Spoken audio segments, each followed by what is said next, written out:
Hey guys, it's Ashley, and today we're going to be talking about Ignite Me by Tahereh Mafi. This is book 3 in the Shatter Me series, and this book talk, again, is long overdue. I think I read the series 2 or 3 months ago, and I'm just now getting around to making this book talk, and I'm so sorry, you guys. There's really not much that I can say non-spoilery about this book, just because it's the 3rd book in the series, and anything about it will be spoiling the other books, but what I can say is that this was my favorite book in the series, and I am so happy with the way that it ended. That is all I'm going to say. I'm sorry that I cannot say more. If you have not read this series, please do, because it's really, really good, and I definitely recommend it. So for those of you who haven't read it, you can go ahead and turn this off now. I'm sorry that was so short for you guys, but I have a lot to say in a short amount of time, and I want to be able to get to it. So, bye! So the first thing that I thought when I opened this book was, thank God we're back in Juliet's head. When I read the short story that comes in between Unravel Me and Ignite Me, we were in Adam's head, and I hated Adam's head, so I just said, thank God we're back in Juliet's head. I understand how she talks and how she works, and I'm so happy to be back. Another one of the first things that I thought was that because Juliet thinks that everybody she loves is dead,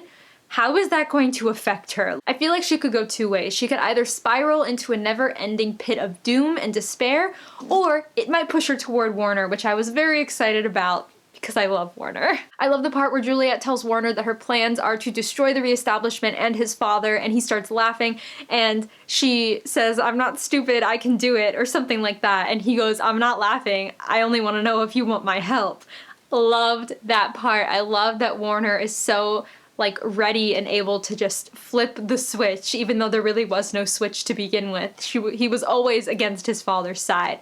I think we found that out. I'm pretty sure. I love that we got to find out a lot more about Warner's backstory, how we found out about his mom, even though it was so devastating. The fact that she has the opposite power of Juliet. When she touches things, it causes her pain rather than other people, and I hated that because she just became this recluse. His father thought that she was sick and despicable. He locked her away. And then the scene where she ends up dying and Warner is just collapsed on the floor in complete despair, that really broke my heart. No wonder why this boy is the way that he is. Devastation everywhere. So when Juliet finds out that Kenji and Adam and them are still alive, and Warner goes ahead and takes Kenji's invisibility power and leaves her to it, and Juliet just goes ahead and just tells Kenji everything. And I had this horrible, horrible, sick feeling that Warner was standing right next to her invisible, and that she would end up mentioning something about his mom, because God forbid Kenji needs to know everything that happens. Anything about Warner that she was supposed to keep private. What if she had just let that spill out to Kenji and he was standing there listening to it? What would have happened then? I really enjoyed the parts where Juliet was starting to realize that her safety and her freedom was always first. She always thought of herself first. Escaping was never about Adam's safety or being with Adam. It was always about her freedom first, and I loved that, because you don't need to depend on this guy to earn yourself your freedom. You do it yourself, girl. You go. There was a point in the book where Juliet and Adam got in a fight, and I just thought that Adam was being such a child. God forbid Juliet isn't the girl that she was before. God forbid she went through all of this stuff that has changed her. That she's not scared anymore. That she doesn't want to be dependent on you, that she doesn't need you to fight her battles for her. God forbid any of that's happened to Adam. Get it through your head. She's changed, and nothing that you can do or say will do anything about it. Adam really, really aggravated me throughout this entire book. I feel like in a way that it was Tahereh Mafi's writing of Adam and Warner as that differed from the first book, whereas in the first book we loved Adam and we hated Warner because of their actions. In this book we hate Adam and we love Warner because of their actions, or at least I did. I just thought that half the time in this book Adam was being such a whiny baby, but in Shatter Me he was my favorite. I feel like his actions have changed so much through the series that I just have a different opinion of him now. That one scene where Juliet walks in on Warner, she finds out that he's using this medicine to try to get rid of his scars because he's embarrassed of them and he doesn't want to have them anymore.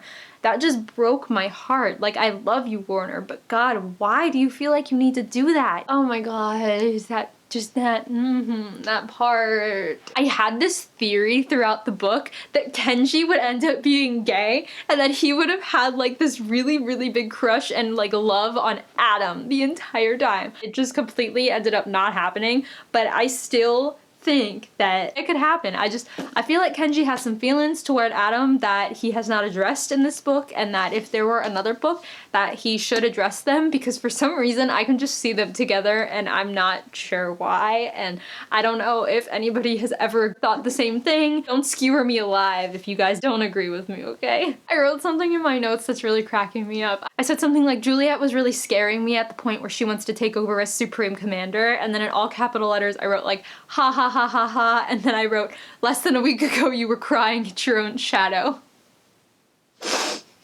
I know you got the power to do that, but that's a little extreme for right now. Let's save that for when the time comes, okay? Juliet realizes only that after she can touch people, that she doesn't have to kill somebody when she touches them, that she's loved Warner all this time. Like, only then does it like fully realize and hit her that she's loved Warner all this time. And I'm like, girl, you loved him from the beginning. Let's be honest, let's be real here. All I wrote in my notes for a bullet point was, those sex scenes though. Those scenes though, come on. I had this feeling, and I absolutely knew in the moment where Adam was talking to the whole group about his dad and his dad's name, that Warner was 100% gonna walk in on the moment and be like, what the hell are you talking about? And then everything was just gonna come out that they had been keeping a secret. But I didn't think that it would have gone so well. I thought that Warner was going to just attack Adam and not be able to like fully commit to being a brother or a half-brother. It went really surprisingly well, and I was actually pretty happy about that, despite that I thought I wasn't gonna like it. I actually really liked it. So the end battle scene when Juliet is on the boat and she's trying to find the Supreme Commander so she can kill him, that entire scene, the only thing I was saying to myself was, Juliet, why the hell can you not navigate a boat better? Like, she was taking all the wrong turns, and she was just flipping herself upside down. She was finding all the wrong people. Juliet, get some, like, nautical navigational skills, okay, girl? I kind of thought about it, and I was like, in reality, I'd probably do the same exact thing on a boat that big. At that point, I took away everything that I said before. Something that I liked throughout the entire series, I liked how it concluded, was the fact that Juliet throughout the entire series starts off as this scared child, and by the end she comes to terms with herself and comes to terms with what she is and what she can do, and the writing style changes along with that. You know, in the beginning it was more fragmented run-on sentences and more slashing out, and in this book it's beautiful writing and metaphorical language and very, very pretty and eloquent sentences, and I loved how that correlated because it was such a really interesting experience reading the book and seeing this happen like right before your eyes. And of course, in the end, I was so petrified that Warner had died and that they would never be together ever again and that all hope was lost. But then I remembered that Whitney from Witty Novels always talked about Warner and how like she wanted Warner to be in the 4th book or something, and then I was like, wait, he can't die. And then of course he comes back and I'm like, yes, Warner. And that's actually it. Those are all of my thoughts for Ignite Me by Tahereh Mafi. Thank you guys so much for watching. If any of you have read this book, please let me know your thoughts and what book you liked best in the series